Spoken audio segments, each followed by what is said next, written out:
Welcome to Humanism Now, a podcast about secular ethics, curiosity, and compassion. I'm your host, James Hodgson.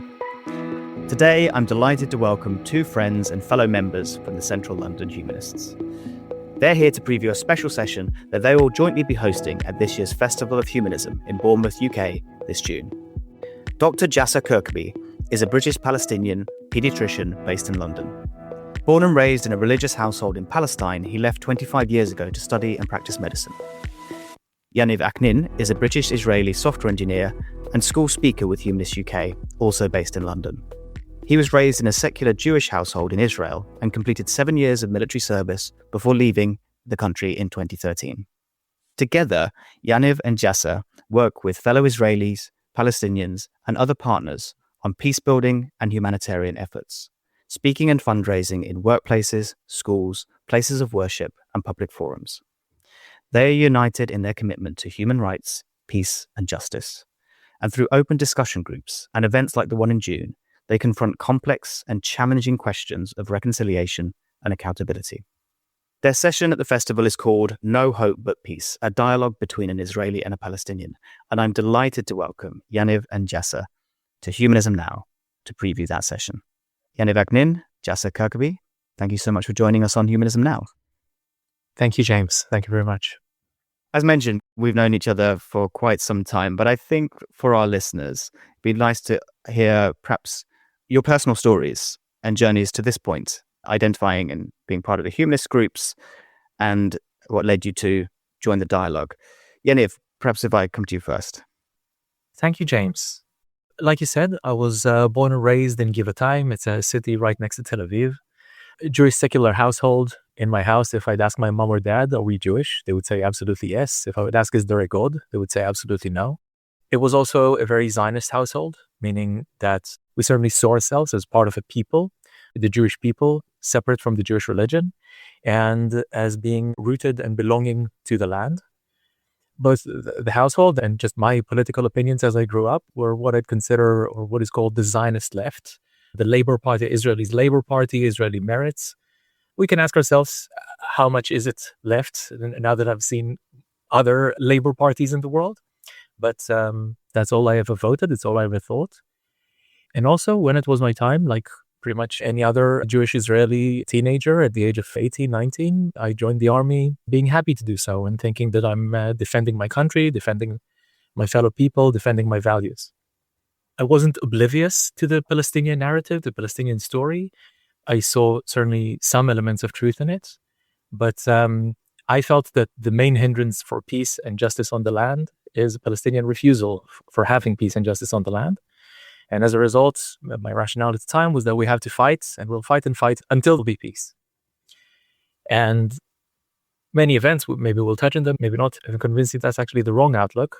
There's a lot more to the story than that. And I don't think it's a viable strategy to fight and fight until there will be peace. I don't think peace will ever happen that way. And that changed my perspective. In time, I've decided that I don't think I can live in Israel more. I didn't want to raise my children in Israel. And I've left and moved to the UK. I wish I could say I was some kind of exile dissident, a peace activist, or whatever. I was a peace pacifist, mainly. But after October 7th, 23, I realized that I should do more. I think many in the Israeli society saw the news, the event, the massacres, the terror attack, and understood there's no hope for peace.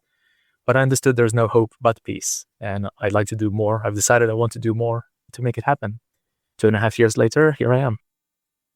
Oh, thank you very much. And Jasr, could you share your journey to this point, please? Thank you. The title of the podcast is So No Hope But Peace. And I want to add to it, and no peace without justice and equality. So I grew up in Gaza.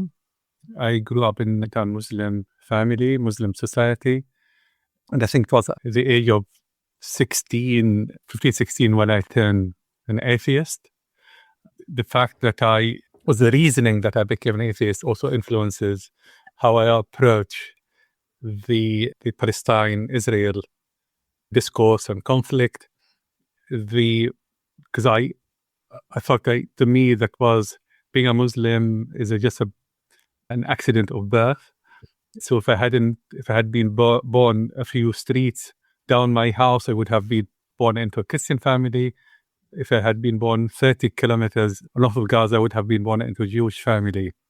I grew up in a refugee camp because my parents were expelled from their home when they were 3 years old. And their home was from a place called Kokaba in today's Israel, so pre-48 Palestine, today's Israel. Eventually, I left Gaza to study in Europe. And actually, when I was in Europe, I tried to distance myself from the Palestine-Israel discourse because I didn't want to be pro-Palestinian out of ethnic allegiance. So I wanted really to take a more universalist approach to all human suffering. And that's why as a student, I was actually more involved with fighting for the rights of the Kurds and the fights for the Tamils. So to causes where it was clear I didn't have ethnic allegiance. Of course, inevitably, I returned to the Palestine-Israel discourse.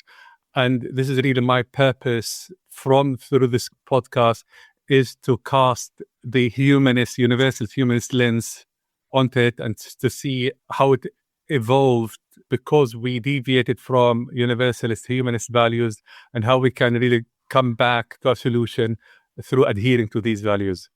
Thank you, Jasr.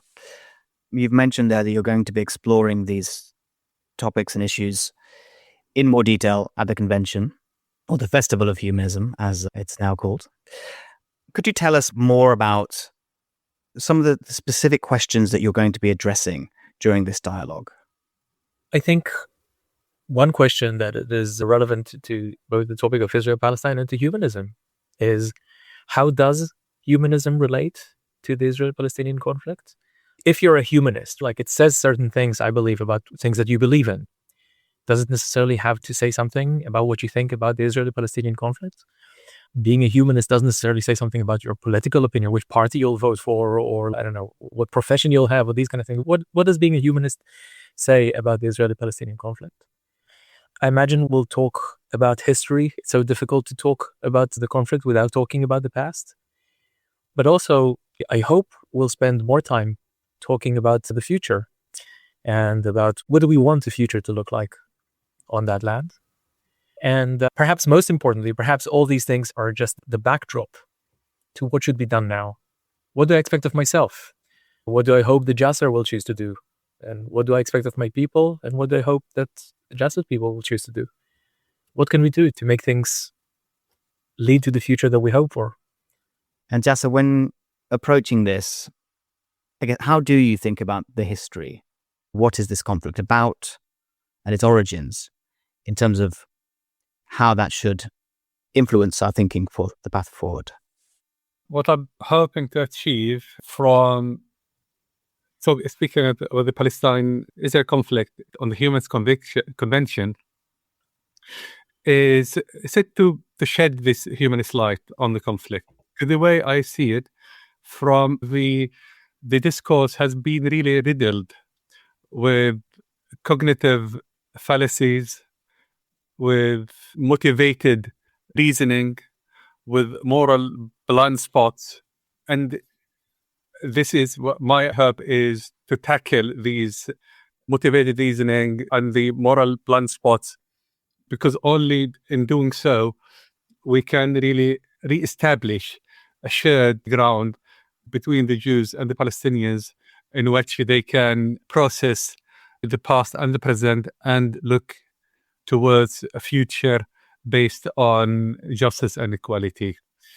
And then inevitably, because now, of course, it's all abstract, then inevitably we would need to go into the concrete details of the history, how it developed, what were the forces behind it, what we can learn from it, and what also I want to talk about the responsibilities of humanists, human society towards what's happening, and what role can humanists play in supporting the justice and peace in this area. You've both mentioned the importance of approaching this as humanists, and also the responsibility of humanists and perhaps humanist groups going forward. But perhaps To focus initially, what does it mean to you to approach such a complex issue like this as a humanist? What are the values that we really should be bringing to these discussions? Yaniv, if I could come to you. I think it's a great question, and in a sense, the conflict brought me to humanism rather than vice versa. I was sitting in my home in London and I was thinking, oh my gosh, I disagree with everything that's happening. Everything that's happening is mortifying me. What is a foundation? What are a set of values that I can connect to and will help me reason about this thing that is shaping my life, and I don't know how to think about it? And like from first principles, I thought, okay, these are my values. Other people who share my values, and that's how I found Humanist UK. And I was like, oh, actually, I was a humanist my entire life. Maybe I didn't always live by my values as I'd like to live them, or maybe I didn't always have the knowledge. And when I explain humanism, I don't know, to year 3 in a primary school, I say humanism is about asking questions. And to adults, I would say it's about rationale and secular governance. It's about being curious. It's about not keeping anything off limits that you cannot ask or you cannot try to understand. It's about being happy, I tell the children. And again, to adults, I would say it's the freedom, it's the right of every individual to be happy in their way. And what makes me happy may not be the same as what makes you or Jasr happy. And the duty, the responsibility to the freedom of others. To the kids, I say, be kind. By the way, I stole all of this from Luke, our director of education. So curiosity or asking questions, being happy, and being kind. Now, these are all very big and vague lenses. How does that relate to settlements, to occupation, to Zionism, to terrorism, to self-defense, to genocide, to the concrete terms that we're talking about here? And I think it's important to recognize, I don't think if humanism gave us direct answers immediately to what do we do about the conflict, then I wouldn't say it's a universal set of values that, it would be a political opinion. But we do need to ask ourselves, what do you do when these values are in conflict? I'm happy speaking Hebrew. I'm happy being a liberal. I'm happy being sovereign on my land. I recognize that my way isn't working. I recognize that there are non-liberal secular Hebrews. There are non-liberal, non-secular Hebrews. There are also non-Hebrew people who disagree that it's my land and they want another sovereignty. And the price of all of my free happiness could be the subjugation and misery of others, or just the price that I have to pay doing the work of occupation. It's not pleasant. And then, okay, what will help me with this conflict between my freedom to be happy and the duty to the freedom and happiness of others? And I think here we need to lean on the rational and secular and curious mindset. I ask myself sometimes what is right. I try to ask myself a lot more what will work. I try to ask myself, why do I think the things that I think? When Jasr and I, in our many conversations, we talk about the past, I love it when he asks me, wait, why do you think that? Is that true? Or is that how you were brought to, what you were raised to believe? And then I need to go and I need to read. There is a lot of content to read. What is the truth? I try not to get angry. I try to be curious. And I feel these are the approaches, or these are kind of like the outline of how to approach the conflict in a humanist way.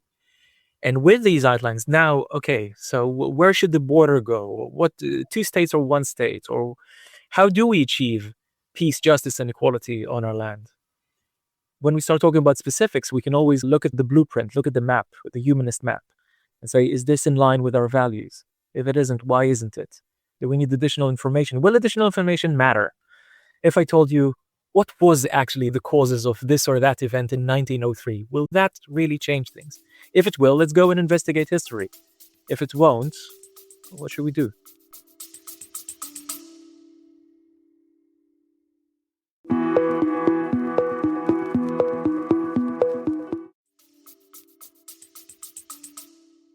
I think that's a really compelling way to approach any topic.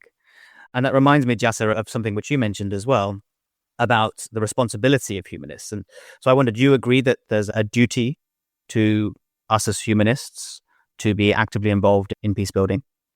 Yes, definitely. And you just also, just to mention before I address this question, just to mention as well about I need to talk about the roots of the conflict. And what I mean with this is the roots of the conflict was already a deviation from the humanist values in terms of the moral values as well as the cognitive and rational values or the rational approach. The way I see it, the very root of the problem was the religious hatred against the Jews in Europe. So it was justified with the religious terms, being accused of killing Jesus or not, or rejecting the message of Jesus, etc.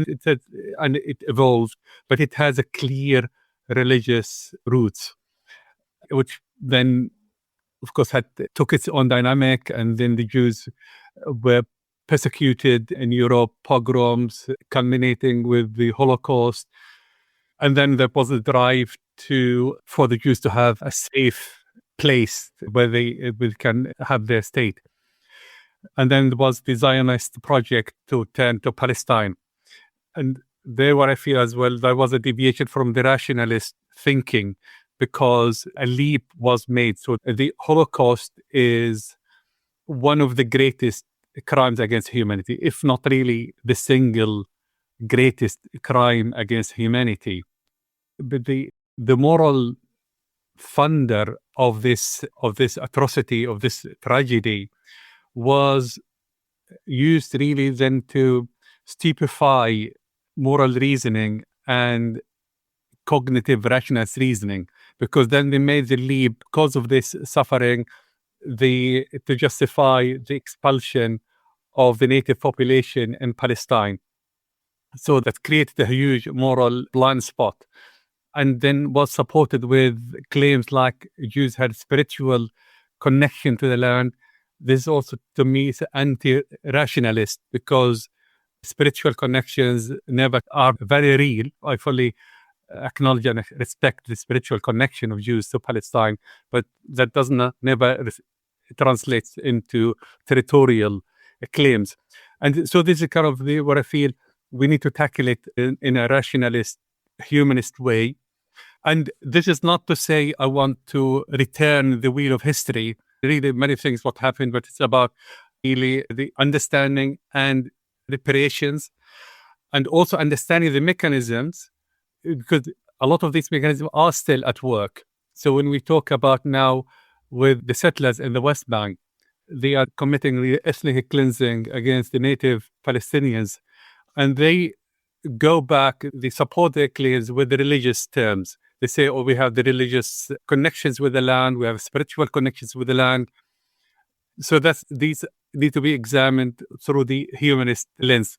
But to go back to your question, James, yes, I feel as humanists, we need to lead by although the kind of the focus of our work as a humanist is really the freedom of expression, spreading secular values, but they cannot be removed from lived reality.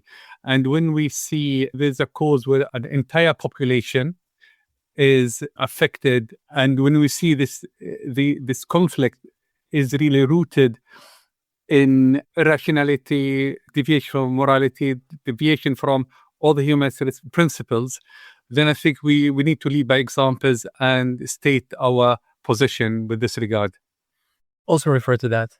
I think something that, to my mind, is very helpful is to ask Jasr and me, what are the things that we disagree in? And Jasr said many things I agree with and some things I disagree with. The reason I think it's helpful, I feel sadly that the situation in Israel-Palestine is more complicated than can't we just make peace and live together? And it's sometimes seen as one incorrect way, to my mind, to label our stance, which is that of we just want the war to end. We just want people to be happy together. And I think that's simplistic, and it's not what we're thinking. And also, I think it's also important to acknowledge that another incorrect framing is there are two people and there's a conflict between them and they're fighting. Sometimes these are violent, sometimes these are violent. We're opposed to violence.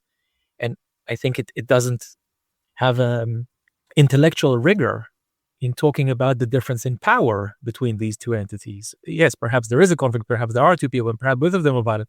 One of them has, 100 times more power than the other, 1,000, 10 times, I don't know. I'm not an expert in quantifying military might. And these are things that we need to grapple with and think about how do they shape what we think about the future and what we think about the present, and how do we change things. I think the past gives us a certain backdrop. The past also is the thing that set us in motion and led our people into the conflict. And so we need to understand it. We need to be curious about it.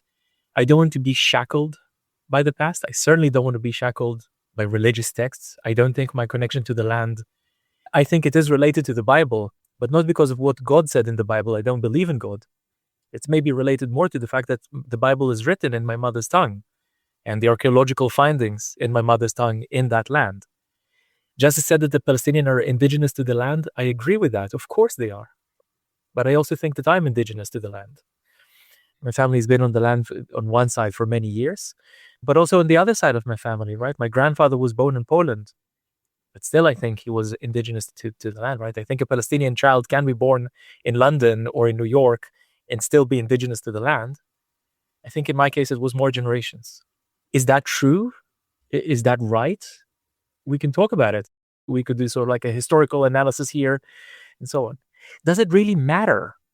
If we went and dug up the evidence and we did have the symposium and 7 historians would come to agree, does that mean we need to expel Jasr? Or does that mean we need to expel me? Does that mean we need to, perish the thought, kill Jasr or kill me? And this is where the past is relevant. It provides a tapestry, it provides a backdrop, but humanist values and a humanist vision for the future should dictate our actions in the present.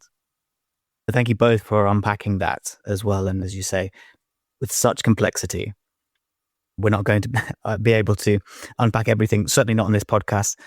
But of course, I know you'll be able to go in more detail into your views and to those disagreements during the session at the festival. But let's talk a little bit about the future. You've both mentioned that, I think, come back to these points of secularism, rationality, underpinning anything, understanding, not just of each other, but of the complexity and of the history and of a willingness. What is your hope for the future? Perhaps, Jasr, maybe I'll come to you first. What is the future that you hope for? What I hope for is clearly that people live in Palestine, Israel, that they live in peace and equality, justice, dignity, and for all people, so that, of course, we talk specifically about Palestine, Israel. I want to see that Israelis live in peace and in safety. And I want Yaniv's has family in Israel. I want his family to continue to live and friends to live in peace.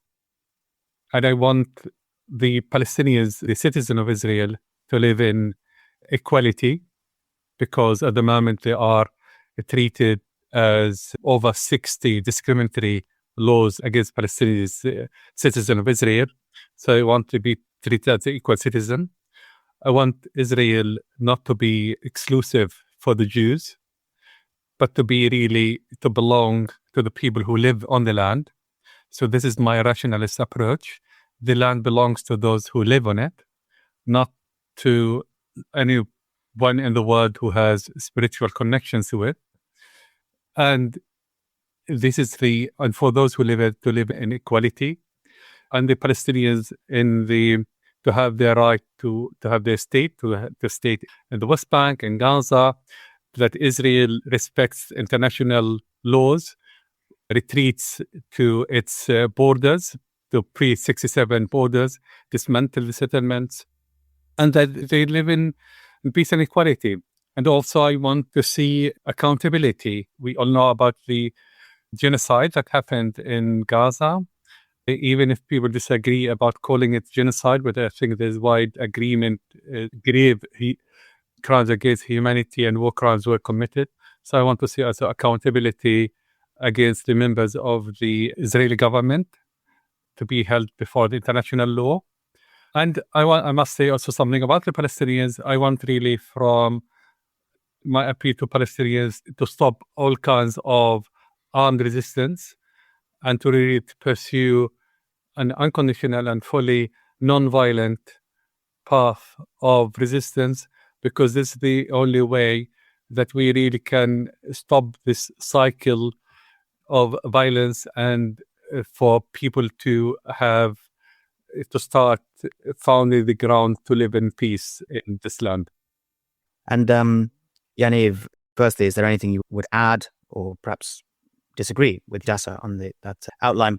But also with our view to the future, a lot of the points which we have mentioned, reason, compassion, secularism, accountability that we've returned to, all, I'm sure, fundamental to this view of the future. But these are traits and values that are going out of fashion around the world, and certainly in areas where we see very deep-rooted conflict. How do we encourage or begin to encourage those traits so that we can move towards a better future? Great question. Let me start by saying a few more words about my vision for the future. It's not dissimilar to Jasr's. A few things I would like to add. I think growing up, I mentioned that for as long as I can remember myself, I was part of the Zionist left during the Oslo peace process. I was 13 when it began. I was 15 when Rabin was assassinated. I was coming of age during the second Intifada, the exploding buses, all these things. I always felt that Israel's border is the 67 border, meaning that the West Bank, Gaza, East Jerusalem, Golan is not ours and shouldn't be part of Israel. And that there will be a diplomatic agreement by which eventually the state of Palestine will be established and hopefully will live in peace alongside Israel.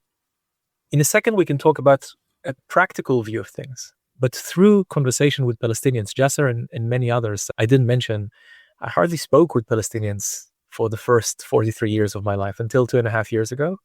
It boggles my mind that I grew up so close to Jaffa, right? 50 minutes walk. I would go there to get bread, or like after I've been on the beach.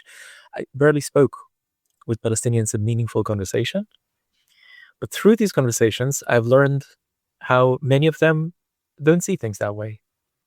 The border of Israel doesn't end in 67. And Jaffa, of course Jaffa is part of Palestine. Arus al-Bakhr, where would Jaffa be if not in Palestine? Haifa, Lid, where is Palestine? And my perspective on that has changed in the last 2.5 years. But it didn't change in one direction. Of course, Israel.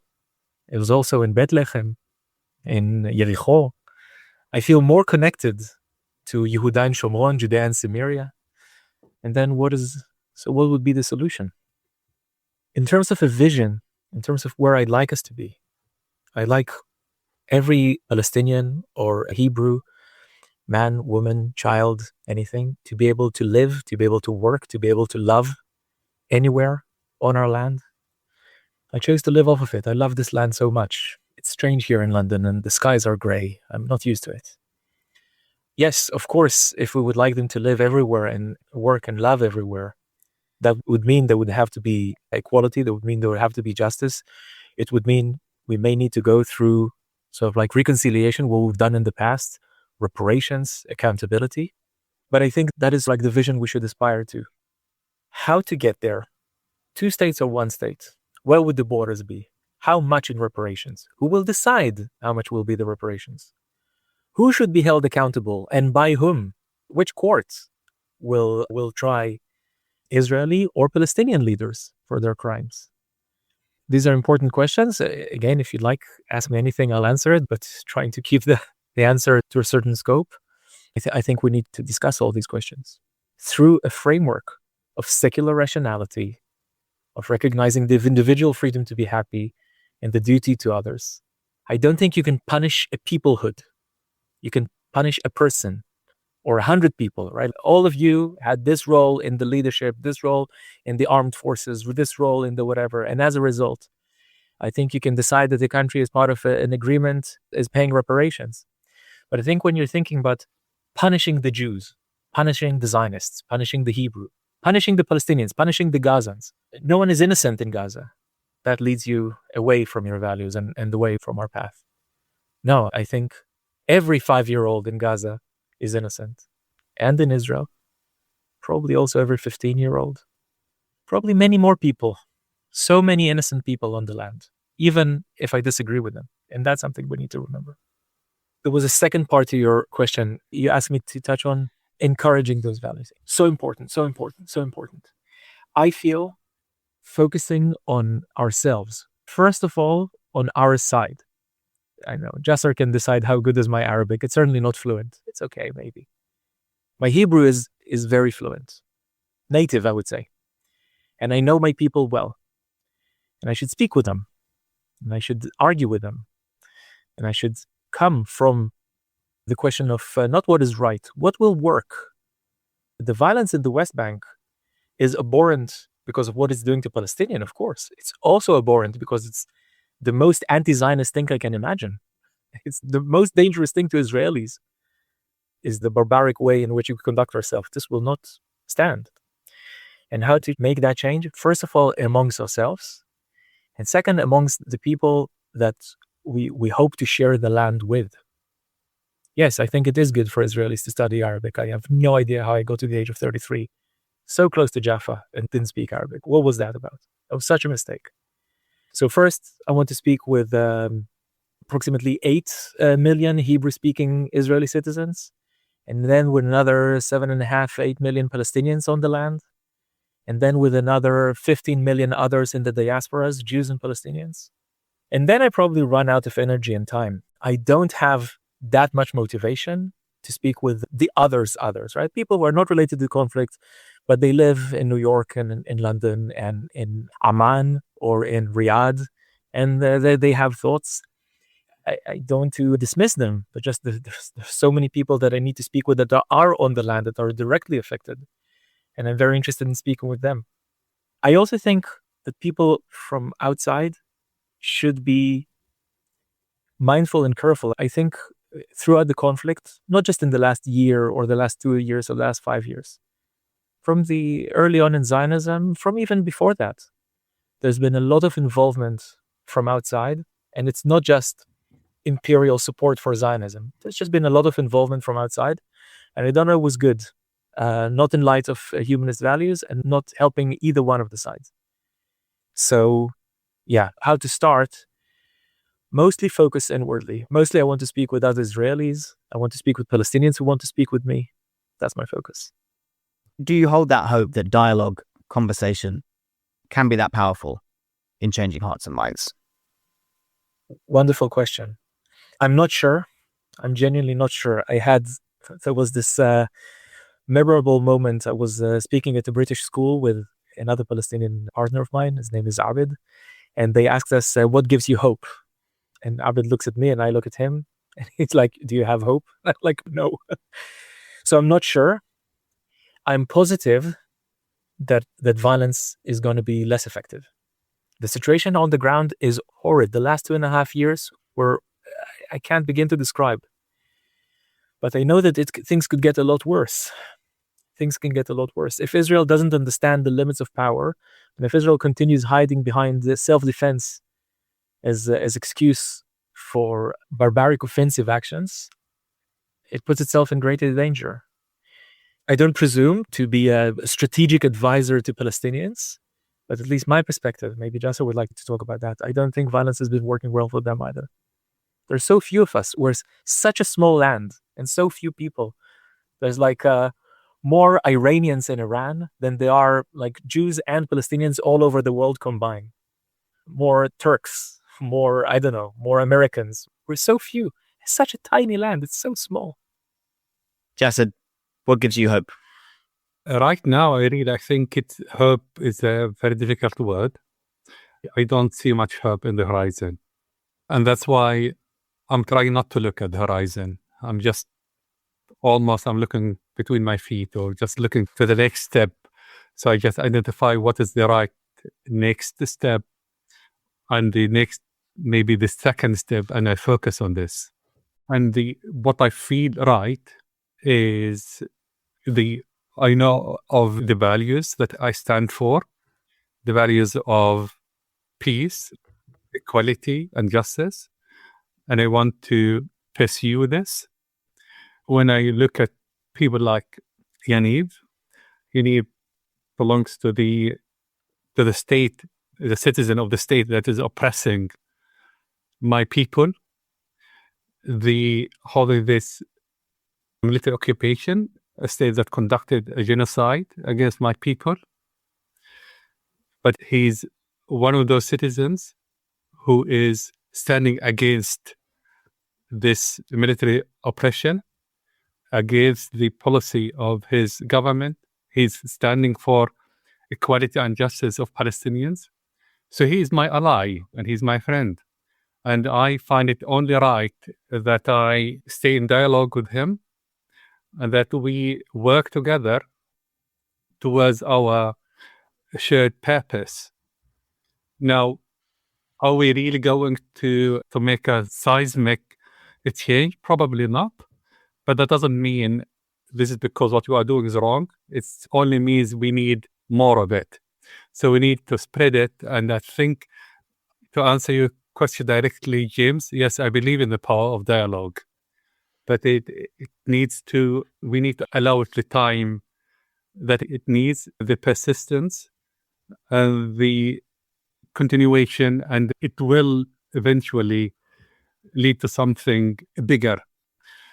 And when we do this, and I must say it now, since we are humanists and we talk about the Holy Land, I want to say this is really, we need also to address this, and I think Yaniv and I are in agreement on this, that there's nothing holy about the land if we don't assert the holiness of people's life. So really the only true holy thing in this holy land is not a temple, it's not a mosque, it's not any scripture, it is people's there. And this is where we are in agreement that we assert the holiness of people's life, of the dignity of life, of human dignity, and for us to guide us.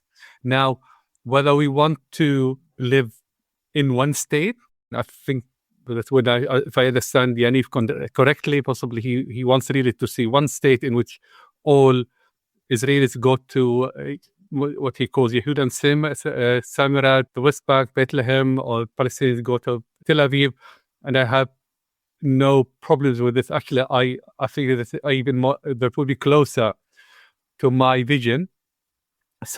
Two states, but the final political framework is maybe less important, and also I think it's also far ahead. And I think more important is that we agree on the values, which are the equality and justice, and to work together to lay the foundation and to take step by step. And in my metaphor, I say there might be 100 steps to the final political constitution, and the decision whether to go to one state or two states or confederate maybe will be decided at step 80.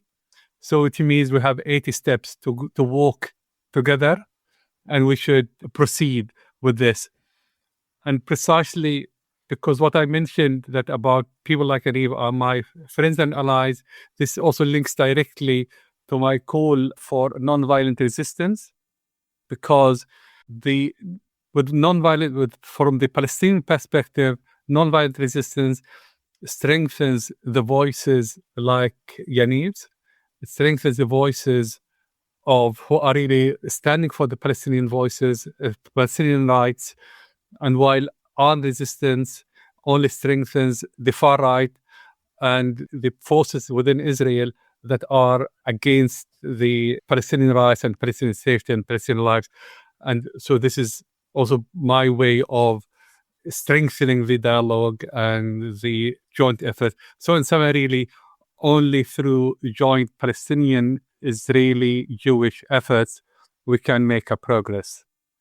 Yes, I very much agree with several things that Jasr said here, both looking at my feet and trying to think what is the next step I should take, and the fact that we may not know exactly what is the right construct for us, certainly not in step 50 or step 80. It used to be clear to me that the solution is a two-state solution, and it is no longer clear to me, but it is also not clear to me that the solution is a one-state solution. And I can enumerate, maybe not now, many reasons why I don't think it'll work. So what should we do? I've described my vision of all these people being able to live, love, and work everywhere in the land.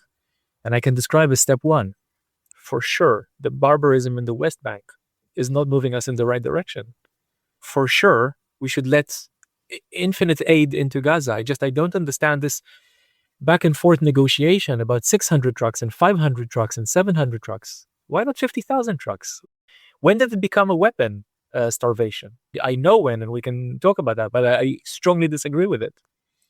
Can we tomorrow abolish the 65 laws in Israel that the organization Adalah tracks as the 65 discriminatory laws against Palestinians? I hope so. But if we can't, can we abolish 5? Can we abolish 15? These are all good first steps. And we don't need to move a single tank. We don't need to give up, any ounce of security. How is it helping Israeli security? The regular pogroms in the West Bank abated by the IDF. I think we have to put an end to this. And when I say we here, Israelis, Jews who feel a connection to Israel, we have to put an end to this. It's not even about Palestinians. Thank you very much. Jasr, is there anything you'd like to share with our audience or potential attendees ahead of the event in June, or anyone who may want to get involved perhaps in other events or discussion groups that you have?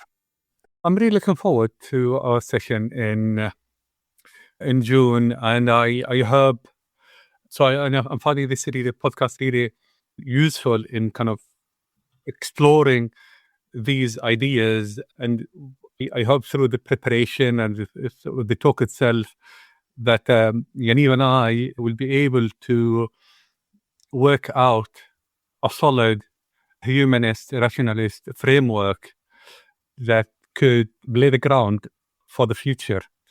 And I'm sure there will be many other questions, but I think we touched on the basic important points. Well, Jasr and Yaniv, thank you so much for taking the time to speak with us today. Very much looking forward to exploring these topics and your views in more detail. As mentioned, the event is called No Hope But Peace, a dialogue between an Israeli and a Palestinian, and this will be held as part of the Festival of Humanism on the 13th and 14th of June in Bournemouth, UK. If anybody would like to get in touch with Jasr or Yaniv, or both of them, we will leave a link in the show notes to submit any questions or contact requests. Yaniv, Jasr, thank you so much for joining us on Humanism Now. Thank you, James. Thank you. Thanks for listening to Humanism Now. If you liked the show, please leave us a review. It helps more people find us. Support us from just £5 a month for exclusive content and to shape future episodes, and we'll plant a tree each month in your name. Follow us on all socials at Humanism Now Pod and help spread curiosity, compassion, and human progress. Humanism Now is produced by Humanize Live, creating world-class podcasts, videos, and events for purpose-led individuals and organizations. Learn more at humanize.live.